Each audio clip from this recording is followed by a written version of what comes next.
Hello class, this is ABS sir. और आज हम लोग डाइलेक्ट्रिक्स एंड कैपेसिटर्स देखेंगे और साथ में कैपेसिटर्स एंड इलेक्ट्रोस्टैटिक एनर्जी देखेंगे। मैं आपको बता चुका हूँ, वैसे ही कैपेसिटर क्या है, चार्ज स्टोरिंग डिवाइस है। ठीक है, सबसे पहले डाइलेक्ट्रिक्स के बारे में हम बात करते हैं कि डाइलेक्ट्रिक्स क्या है।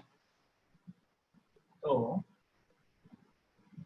Dielectric is a kind of insulator. क्या है डाइलेक्ट्रिक? Dielectric is insulator. अब बेटा इंसुलेटर क्या होता है? Insulator consist of vast number of atoms. एक इंसुलेटर के अंदर ढेर सारे, आपने केमिस्ट्री में पढ़ा है, सॉलिड स्टेट में एटम्स होंगे, उसका न्यूक्लियस होगा और इलेक्ट्रॉन होगा।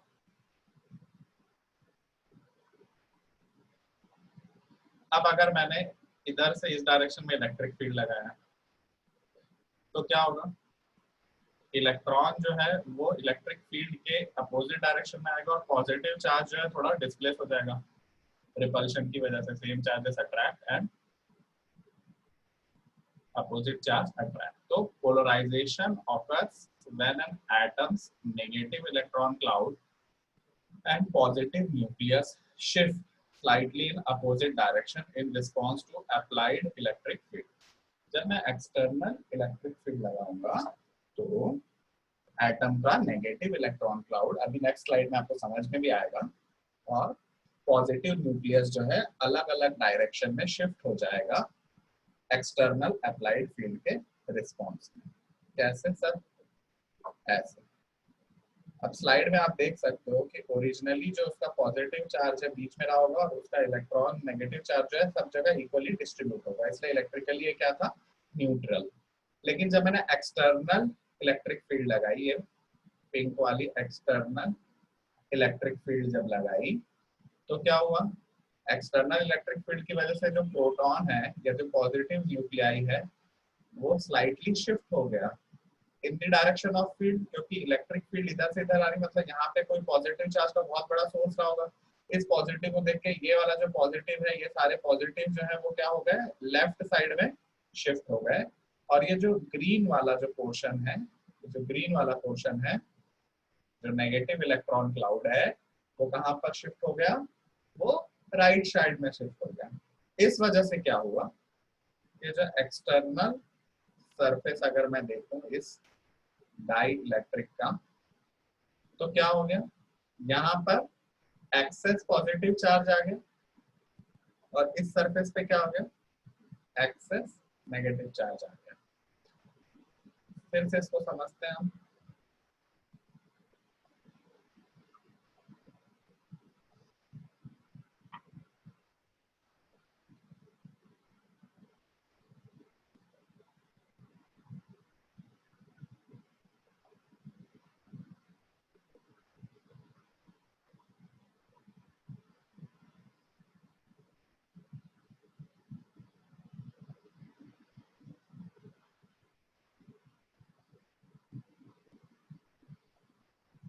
ये इनिशियल था,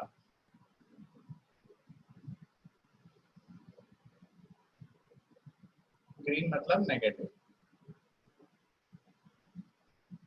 ठीक है, अब जब मैं एक्सटर्नल फील्ड लगा रहा हूँ, मान लो मैं एक्सटर्नल फील्ड लगाया, मैंने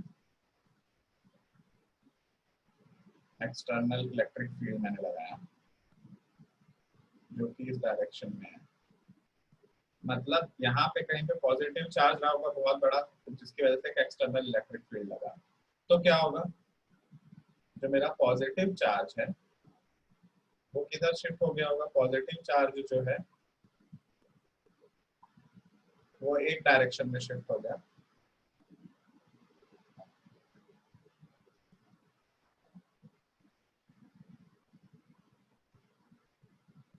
और जो मेरा नेगेटिव चार्ज है वो दूसरे डायरेक्शन में शिफ्ट हो गया।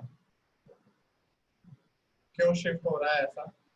क्योंकि opposite charge attract each other and same charge repel each other.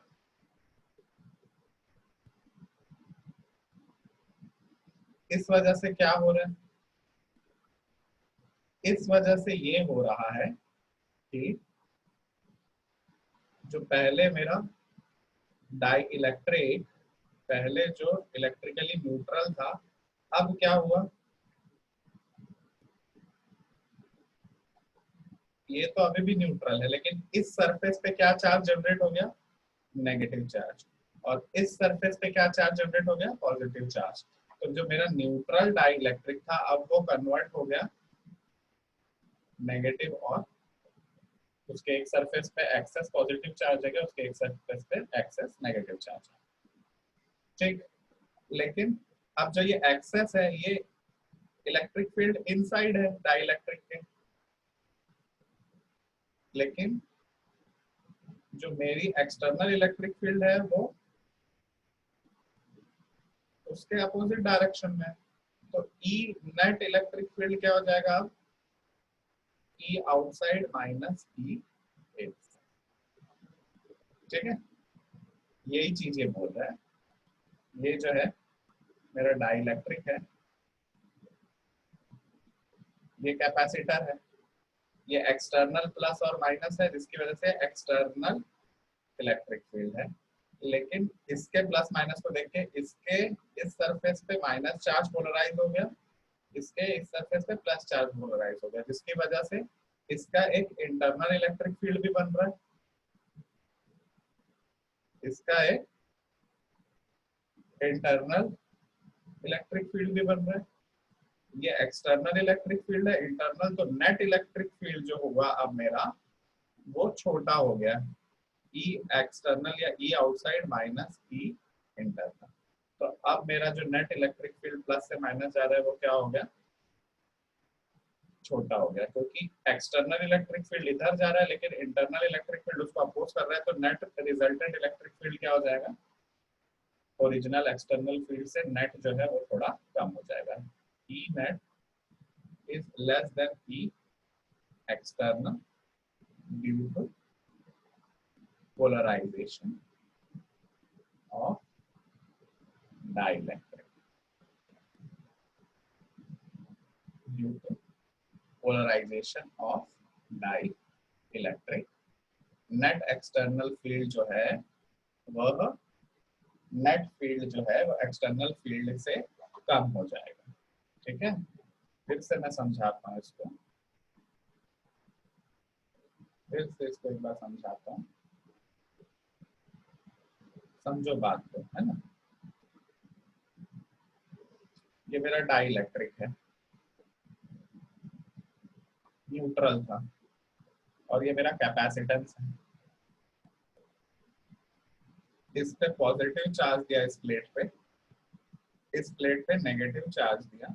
अगर डाइलेक्ट्रिक नहीं होता तो यहाँ पे एक ई एक्सटर्नल होगा, पॉजिटिव से नेगेटिव के लिए एक्सटर्नल इलेक्ट्रिक फील्ड होती है। लेकिन डाई इलेक्ट्रिक है तो डाई इलेक्ट्रिक के इस प्लस को देख के यहाँ पे क्या चार्ज आ गया, नेगेटिव, और इस माइनस को देख के यहाँ पे क्या चार्ज आ गया, पॉजिटिव। मतलब डाई इलेक्ट्रिक के अंदर में एक ई इंटरनल इलेक्ट्रिक फील्ड बना डाइलेक्ट्रिक के। तो एक्सटर्नल वाला राइट से लेफ्ट की ओर जा रहा है, इंटरनल वाला लेफ्ट से राइट की ओर जा रहा है। तो जो मेरा नेट इलेक्ट्रिक फील्ड है, एक्सटर्नल ऐसे जा रहा है, इंटरनल उसको अपोज कर रहा है, तो जो रिजल्टेंट होगा ये ई नेट होगा। भाई ये ई एक्सटर्नल था और ये ई इंटरनल था, तो ई नेट जो है is E external minus E internal, yes और नो। ठीक है, तो इसका मतलब क्या हुआ कि नेट इलेक्ट्रिक फील्ड जो है अप्लाइड एक्सटर्नल इलेक्ट्रिक फील्ड से कम हो गई, मतलब वोल्टेज भी जो है नेट ओरिजिनल से विदाउट से कम होगा, जैसा आप। लेकिन चार्ज तो चेंज नहीं हो रहा, यहाँ पे भी प्लस चार्ज, यहाँ चार्ज तो एक्सचेंज नहीं हुआ। मेरे को पता है C is equal to Q upon del V, तो मुझे पता है कि capacitance is inversely proportional to potential difference, so it is inversely proportional to electric field. Therefore, if E reduces, then capacitance increases. So क्या concept बना, on applying dielectric. What is dielectric? It is an insulator. On applying dielectric, capacitance increases. Capacitance increases. Concept क्या बना? On applying dielectric, capacitance increases. आई बात समझ में? कैसे increase हुआ? तो C इज इक्वल टू, मैंने बताया आपको पैरेलल प्लेट कैपेसिटर के लिए epsilon not A by D. अगर मैं डाइलेक्ट्रिक डाल रहा हूँ तो उसका A बाई D. याद करो, ये कहाँ पढ़ा था? पिछले साल पढ़ा था 10th क्लास में, सॉरी 2 साल पहले 10th क्लास में आपने पढ़ा है रिफ्रैक्टिव इंडेक्स. किसी भी मीडियम का रिफ्रैक्टिव इंडेक्स जो है वो एयर से हमेशा ज्यादा होता है. सिमिलरली किसी डाइलेक्ट्रिक का जो रिलेटिव परमिटिविटी है वो K टाइम्स एप्सिलॉन नॉट होती है, जबकि वैक्यूम की सिर्फ एप्सिलॉन नॉट होती है. तो कैपेसिटेंस क्या हो गया? K टाइम्स डाइलेक्ट्रिक का मल्टीप्लाई किया तो क्या होता है? इंक्रीज हो गया. एक क्वेश्चन बनाते हैं. इसी चीज को मैंने बोला कि presence of dielectric result in increase capacitance. ये याद रखना है, जब भी हम डाइलेक्ट्रिक डालेंगे कैपेसिटेंस विल इंक्रीज. क्यों कैपेसिटेंस इंक्रीज हो रहा है? अगर आपसे पूछे तो मैं लिखूंगा capacitance is inversely proportional to voltage, so inversely proportional to electric field. Now electric field reduces, so capacitance increases. बस इतना आपको लिखना है. 2 मार्क्स.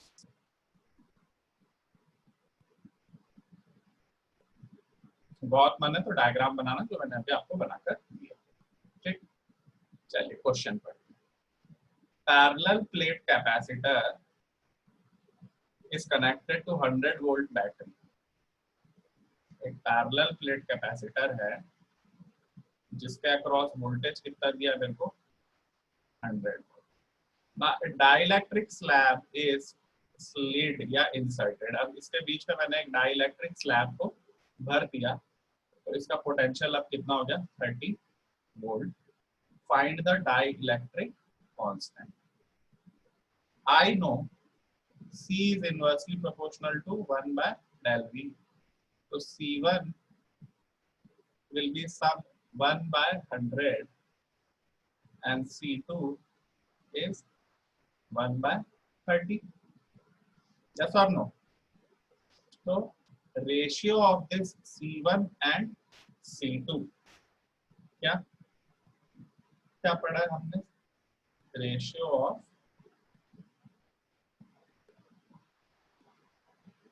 C2 मेरा 1 by 30 है, C1 मेरा 1 by 100. Obviously denominator बड़ा है, so C2 is greater than C1. So my dielectric constant K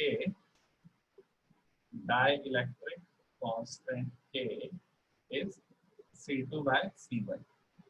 1 by 30, 1 by 100, that is 100 by 30, that is 3 point, which is greater than.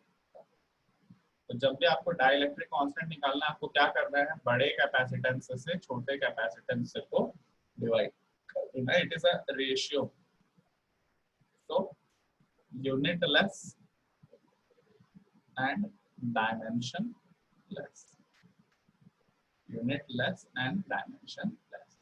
तो क्या कॉन्सेप्ट बनाया मैंने? Concept ये बनाया. कॉन्सेप्ट क्या बनाया हमने?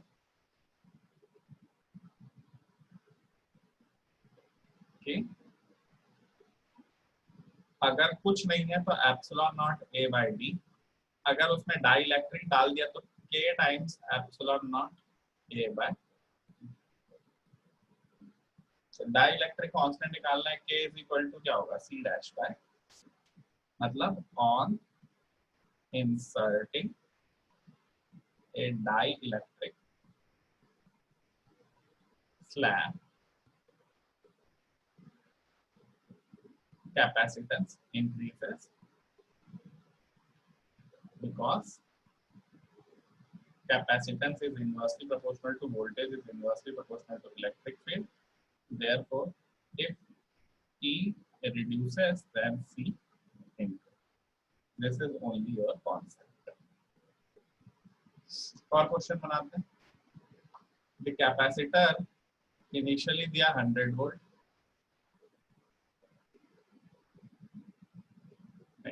दूसरा ये तो कर लिया, ये क्वेश्चन कर लिया था। Parallel plate capacitor of 200 picofarad is connected to 100 volt. मेरे को एक कैपेसिटेंस दिया है और वोल्टेज दिया है, 200 पिकोफैराड कैपेसिटेंस है और वोल्टेज कितना दिया 100 वोल्ट।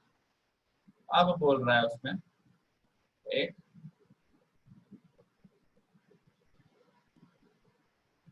डाइलेक्ट्रिक डाल दिया 2, by what factor charge on the plates change? Unchanged। क्यों? मैं क्या बोल रहा हूँ, कैपेसिटर का किससे रिलेशन ले रहा हूँ, वोल्टेज से। C इज इक्वल टू क्या होता है, Q बाई V। इसको क्या मानकर चल रहा हूँ मैं, कांस्टेंट। इसलिए by what factor does the charge on the plates change? No change. क्यों? यहाँ पे बैटरी तो चेंज नहीं किया ना, वोल्टेज अभी भी 100 वोल्ट ही रखा था, सिर्फ मैंने इसमें एक डाइलेक्ट्रिक स्लैब डाला, इसलिए चार्ज में कोई चेंज नहीं है। कैपेसिटेंस का वोल्टेज से इनवर्स रिलेशन है फॉर कांस्टेंट Q। नेक्स्ट पूछ रहा find the final potential difference. तो अभी मैं बताया हूँ कि C is inversely proportional to V, C dash will be 1 by V dash. तो मैं क्या करूँ इसको, मुझे दिया है कैपेसिटेंस दिया है, कितना दिया कैपेसिटेंस मुझे 200 पिकोफैराड, और मुझे वोल्टेज दिया है 100 वोल्ट। अब जब मैं नया डाइलेक्ट्रिक डाला 20 का, तो C डैश कितना हो जाएगा 20 इंटू 200। अगर ये 20 टाइम्स बढ़ा है तो वोल्टेज को 20 टाइम्स रिड्यूस होना पड़ेगा, क्योंकि C is inversely proportional to V। तो नया वोल्टेज कितना आ जाएगा, Q remains constant। ये कॉन्सेप्ट आपको याद रखना है। So if V increases, C decreases, C increases, V decreases।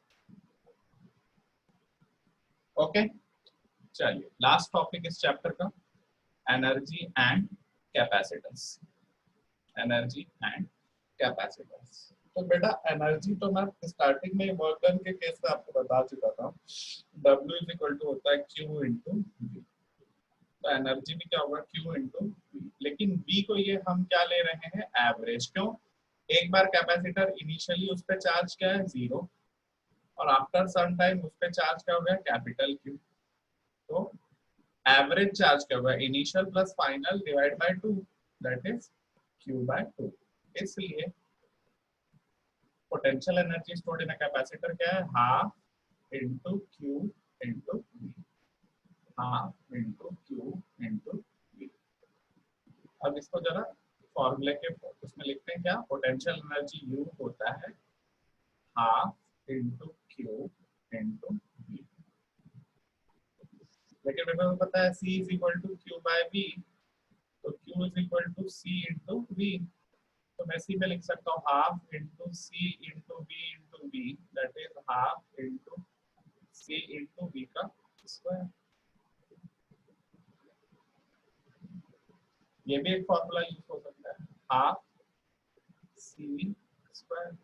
जैसे हाफ एम बी स्क्वायर होता था काइनेटिक एनर्जी, हाफ के एक्स स्क्वायर होता था पोटेंशियल एनर्जी, वैसे ही हाफ सी वी स्क्वायर होता है इलेक्ट्रिक पोटेंशियल एनर्जी। और क्या मैं यूज कर सकता हूँ, यहीं पे हाफ क्यू वी के बदले मैं वी के बदले क्या लिख सकता हूँ, V is equal to Q by C. तो मैं अगर वहां पे लिखता half into Q by C, that is half Q square by C. तो मेरे पास तीन फॉर्मूले आ गए भाई। क्या तीन फॉर्मूले आ गए पोटेंशियल एनर्जी के, एक ही याद रखो, एक से ही सारा बन जाएगा। U is equal to half into Q into V, या half into C into V square, या half into Q square by C. जैसे कोई भी एक फॉर्मूला यूज करें, इसका डेरिवेशन नहीं पूछेगा आपसे। तो energy stored in a capacitor. चलिए क्वेश्चन बनाते हैं। पावर बैंक सबको पता है, मोबाइल फोन वगैरह रिचार्ज करते हैं तो power bank, capacitor bank is used to power a large electromagnet. इस पे वोल्टेज दे दिया है और एनर्जी दे दिया है। Find the capacitance. क्या कह दिया मेरे को? वोल्टेज दे दिया है 23500, यू दे दिया मेरे को 8.4 मेगा जूल मतलब 10 की पावर 6। कैपेसिटेंस पूछ रहा है तो इसमें से कौन सा फॉर्मूला लगाऊं मैं?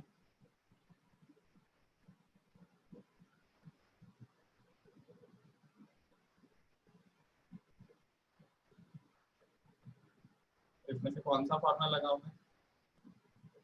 कैपेसिटेंस दिया है, वोल्टेज दिया है, पोटेंशियल एनर्जी, तो क्या लिखूंगा? U is equal to half into C into V का स्क्वायर। तो C is equal to 2 into 8.4 into 10 की power 6 divide by 23500 into 23500। That you can solve, that is the mathematics.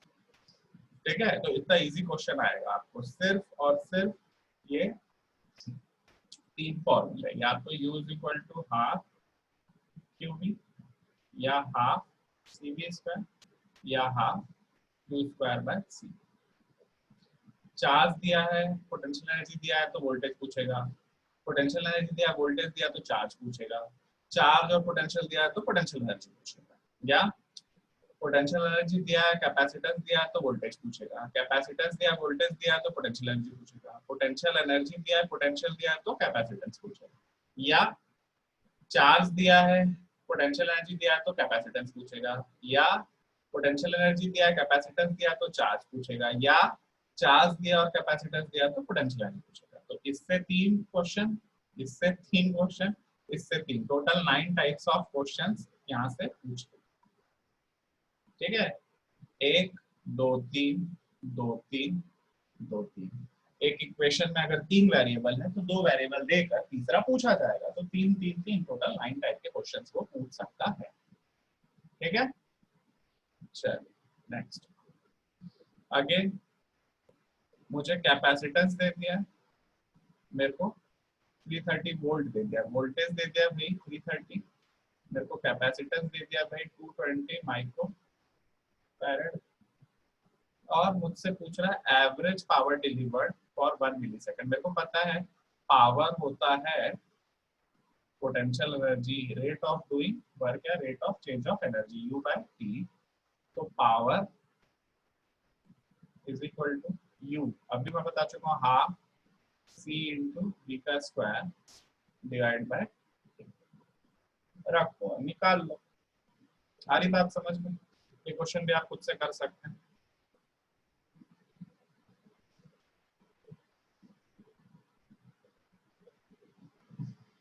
किस form में energy store होती है capacitor के?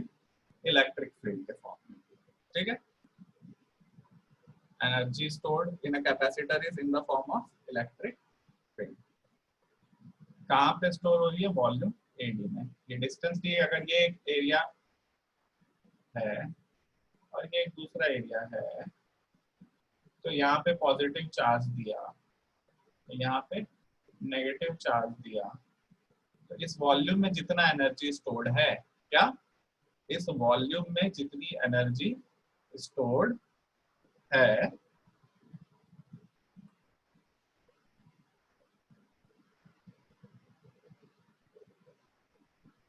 इस volume में जितनी एनर्जी स्टोर्ड है, एनर्जी डेंसिटी क्या होगी? Half into C into V square is potential energy. तो potential energy per unit volume is equal to क्या होगी? Half into C into V square by volume क्या होगा? Area into distance. अब capacitance क्या होता है बेटा? पैरेलल प्लेट का मैं बता चुका हूँ, epsilon naught A by D into V square by A into D. A से ए कट गया तो half into epsilon naught into volume by D का, दिस इज नॉट वॉल्यूम ना, this is voltage, and this is distance. अब याद करें, मैंने आपको बता रखा है पहले ही, voltage is electric field integration dx। तो ये बेसिकली क्या, इलेक्ट्रिक फील्ड, तो half epsilon naught E square, electric field का square is potential energy per unit volume. इसी को हम बोलते हैं एनर्जी डेंसिटी। आप याद करो, डेंसिटी क्या, मास पर यूनिट वॉल्यूम, तो एनर्जी पर यूनिट वॉल्यूम को हम क्या बोलेंगे, एनर्जी डेंसिटी। तो ये भी एक कॉन्सेप्ट आपसे पूछा जाता है, energy density is half epsilon naught E का स्क्वायर। मैं एक बार फिर से इसको डिराइव करता हूँ। मैंने बोला, अभी मैं बता चुका हूँ, पोटेंशियल एनर्जी होता है half into C into V का square, half into epsilon naught A by D का square. This is capacitance. Per unit volume, तो वॉल्यूम क्या हो जाएगा, divide by volume, area into distance, area into distance. Area से area गया, D से D नहीं जाएगा डिनोमिनेटर में, तो इसको मैं लिखूंगा हाफ एप्सिलॉन नॉट वी का स्क्वायर बाय डी का स्क्वायर। इसी को मैं लिख रहा हूँ half epsilon naught V by D का स्क्वायर। लेकिन पोटेंशियल पर डिस्टेंस की तो इलेक्ट्रिक फील्ड होता है, तो इसको मैं स्मॉल यू से डिनोट करूँगा। ये कैपिटल यू है, ये स्मॉल यू है। This is energy density, energy density. ठीक, चलिए कुछ क्वेश्चंस बनाए, उसके बाद क्लास को खत्म करेंगे। आज मैंने एनर्जी भी बता दिया और डाइलेक्ट्रिक क्या होता है वो भी बता दिया। A capacitor charged to 1.5 volt stores 2 millijoule of energy. If it is stored to 3 volt, it will store how much energy? तो भाई मेरे को पता है potential energy half is half into C into V का स्क्वायर। कैपेसिटर तो same है, तो U1 is half C V1 का square and U2 is half C V2 का स्क्वायर। तो इससे इसको डिवाइड कर देते हैं। U1 की वैल्यू क्या है 1.5, U2 की वैल्यू पूछ रहा है कितना है, V1 की वैल्यू सॉरी